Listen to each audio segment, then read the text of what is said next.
They'll get it to Murray. 30 seconds. Jokic, then a little hesitation. Puts it in. And he's fouled. And Jokic putting him on his back. Putting him on his back, indeed. Welcome into Game Time, presented by Kia. What a finish in Denver. We know that one had you on the edge of your seat until the very end, and that is when Denver held on to win this one over the T-Wolves, 112-109. Boy, along with Steve Smith, I'm Kelly Kroll. And the T-Wolves were this close to avoiding elimination once again. Another gritty performance by that group. But Denver is advancing to the second round now for the fourth time in the last 5 seasons. What did you feel like was the difference in this one, especially down the stretch? I think execution. And obviously, you look at Joker and you look at Jamal Murray. Both those guys understandably know how to finish games. And I think the Minnesota Timberwolves, you said it, they fought, they gave everything, but it came down to guys making big plays down the end, and the Joker makes some huge one with passes, also rebounds, and also putting up a big-time offensive rebound and a bucket. Say so. His 8th career playoff triple-double, second one this season, 28 points, 17 boards, 12 assists for the Joker. Just watch him. He knows how to feel when the double team is coming. He also looks you off and makes unbelievable passes. Not for a center, for anybody to play the game. It's just a great feel. He understands how to play, and then if you play off of him, he can shoot the three.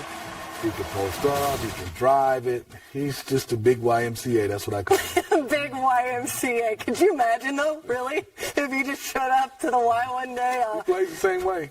It wouldn't hurt to have the, Robin to the Batman there that Murray was tonight, though. Boy, 19 of his 35 came in the second half. He was impressive. He is. I mean, he's the one player that you can watch that, yes, he plays so well off Jokic. He can get his own shot, but also they have such a chemistry. When they pass the ball to each other, they know how to play.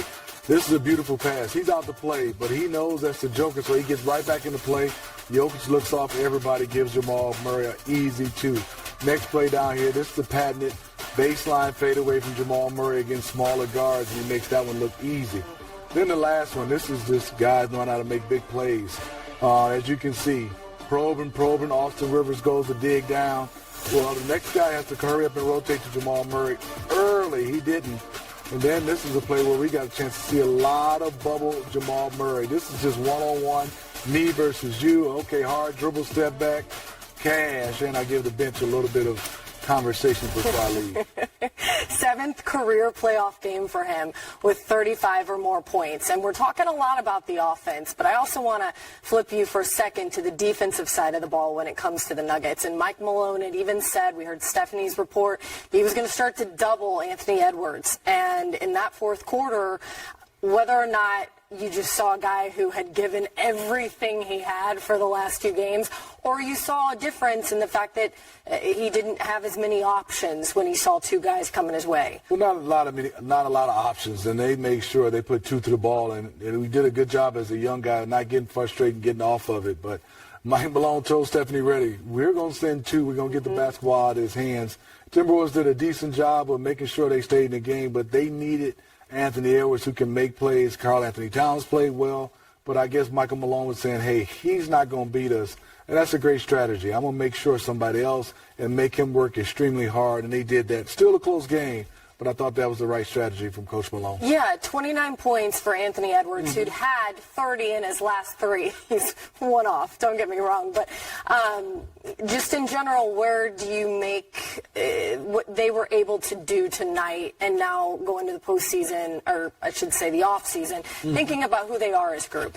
Well, I think this group, they can understand that when they play hard and they play together, the Minnesota Timberwolves has a good team. They were missing a lot of bodies tonight, with all the injuries they've had, and obviously Kyle Anderson missing 3 guys, being able to play the game of basketball. And they really missed Naz Reid. They missed McDaniels. And obviously we talk about Kyle Anderson. So some guys stepped up that usually wouldn't get that much playing time. I think for the the brass and the organization, they're going to have to find some help for Anthony Edwards, because this is a star in the making, and he's going to need some help to go to the next level. All right, I think that's the perfect way to segue into Chris Finch sitting at the podium right now for the T-Wolves.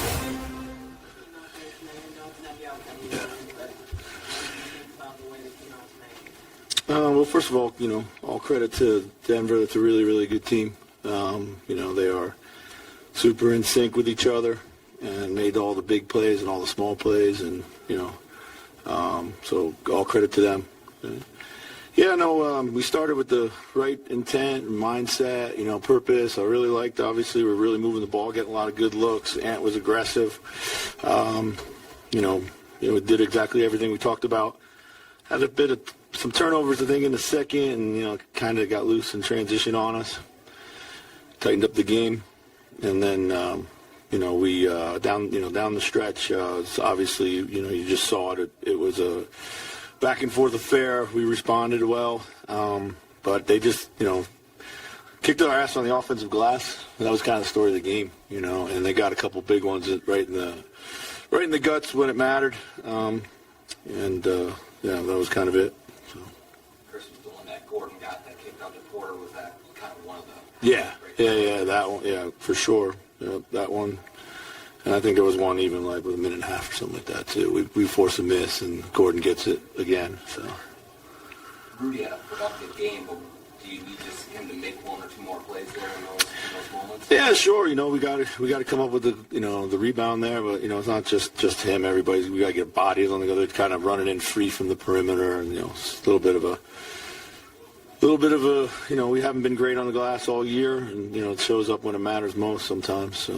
What's it going to take, you think? Because last year, obviously, the playoffs, the best is such a big story there. What do you think it's going to take for this team to really become good on that end? Yeah. It's going to take a lot better habits from our perimeter players boxing out, to be quite honest with you. We got to, it has to be a big point of emphasis. And, sometimes, when guys are out on the perimeter, whether they're, mostly guarded by smalls at that point, they're just coming in free runs and, can't happen. So. How hard is it to kind of like when normally just going the way he did tonight, how hard is it to kind of slow down? I mean, he made tough shots. Like, he's a heck of a player. He's made a lot of tough shots. I thought Nikhil guarded him extremely well throughout the entire series. Everything that he got was, for the most part, pretty difficult and challenging. And you just got to live with that. You can't lose your mind. I can only remember a couple easy ones that he got, like start of the fourth quarter. He got an easy one against our zone. Got one kind of drive and finish. But, yeah, no, he's a hell of a player. He's a tough shot maker, and, some of the keys to beating these guys and being able to take him out of the game. And he scored really well, but he had to work for him. We would have liked to keep his number down a bit, but all credit to Nikhil and Austin. I thought they did a really good job. He's a hard guard. He gets about 9 screens of possession. Any number of those are probably illegal. And you got to keep battling through. So. Is that second half kind of a blueprint for Carl moving forward in his career, how he can attack and should attack that? I think so. I mean, we found in this series, like, you would think, he could go down there and, be a little more effective in the post, but they were just, with the way they were guarding him, and then Jokic was sitting on his lap or just doubling him all the time.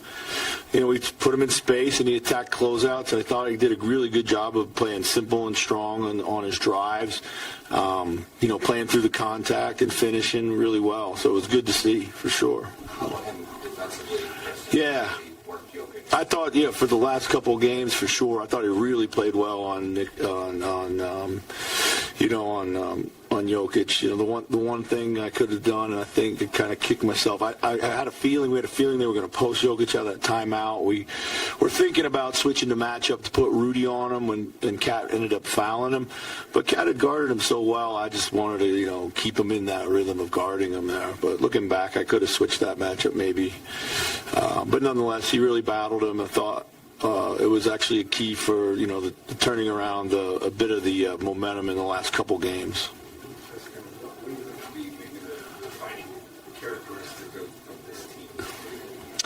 I think the the defining characteristic of this team is that we've always played our best basketball when we were in desperation mode. You know, I think it's a little bit of it's not how you want to live. Again, I think it's a bit of it's all credit to us. Like we've had many points during the season to let go of the rope or give up on the moment, but we never ever did. So I love that about our guys. They kept competing. But, you know, a more mature team, doesn't find themselves in those situations as much, and that's part of our growth. You know, we've got to continue to do that. But yeah, so, but I think that's it. And the other thing is, like, these guys really enjoyed playing with each other. I said that all season. It's not like just coach speak. They really did like playing with each other, and they're a bunch of really good guys. They're fun to coach. They're really coachable. And we learned a lot too. You know, we with the two bigs and everything, like going to the off season, and I feel like we've learned a lot to be able to build around. Playing now, obviously played well in this series, but is maybe the lesson for him what he can do all regular season to prepare or better set himself up, everything, I guess, for these moments? Absolutely. Absolutely. And I think you gotta raise the level of consistency with the effort and the attention to detail all throughout the season. If you're a veteran like Mike or maybe Rudy or these guys, you might have. You might get bored with the regular season, but you're on. You know what the approach means and what it takes and what that looks like, and you got to go out and you got to do it every single night. But when you're younger, you don't have any. There's no room or to be bored with the regular season. You got to go out and you got to kind of keep building up your consistent habits, and that's that's exactly what these experiences are about, and that's why we talked about Jaden and Nas, not being able to go through it, but hopefully they got a taste of it by watching. So. Chris, you had Carl, I think, at 21 in the second half. You also had a spurt there where Rudy was scoring offensively and as well. Is that something you take from this game? Is a game where all three of them in a half there were able to kind of contribute simultaneously? I think so. I think so. It starts with good spacing. Cats and spacing really improved through the series. That was really key for us, being able to get him some easier looks. And, the way that they were guarding it and pick and roll, putting two on him, and he's